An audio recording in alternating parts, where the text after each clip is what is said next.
sprint to the finish line. The UN Security Council at last adopted a binding resolution aimed at ending the violence in Gaza. Du projet de résolution. All those in favor of the draft resolution contained in the document as 2009-23, please raise their hands.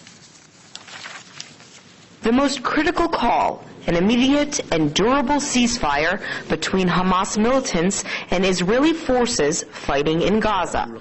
The Council vote would have been unanimous, if not for the United States. Merci. Ceux qui Thank you. s'abstiennent. Abstentions? Israel's closest ally played a key role in drafting the text since Tuesday, yet abstained from voting. The United States thought it important to see the outcomes of the Egyptian mediation efforts in order to see what this resolution might have been supporting. And that is why we chose to abstain tonight. Egypt is proposing to broker a truce that includes guarantees of an end to Hamas rocket attacks and the smuggling of arms across Egypt-Gaza borders. The UN resolution supports the aim. Additionally, it calls for the reopening of crossing points, humanitarian assistance into Gaza, and full withdrawal of Israeli forces upon achieving durable ceasefire. However, interpretation of the document varied drastically between Palestine and Israel. And now, Mr. President, Israel, the occupying power, must immediately implement this resolution. Responsibility for the current hostilities lies squarely with Hamas. The international community must focus its attention on the cessation of Hamas' terrorist activity and make clear that a terrorist organization can never be a legitimate leadership.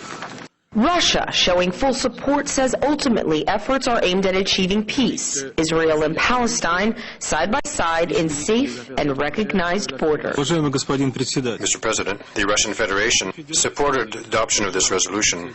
We were guided by the fundamental position of Russia, favoring immediate end by all parties of the hostilities and the resumption of full-fledged diplomatic processes that are meant to find a long-term and comprehensive solution to the many problems of Gaza. We welcome the fact that as a result of collective efforts by members of the Security Council and the Arab delegations, we have been able to adopt a balanced and, we hope, effective solution.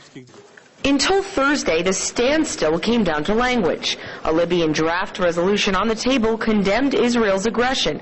The U.S. rejected the text as one-sided. 14 days of violence before global powers reached consensus. In that time, more than 750 people have died. 3 days of closed-door, tense diplomatic debates, and finally, the Security Council says ceasefire. But whether the military activity ends or escalates is ultimately up to Israel and Hamas. Marina Portnaya, RT, New York.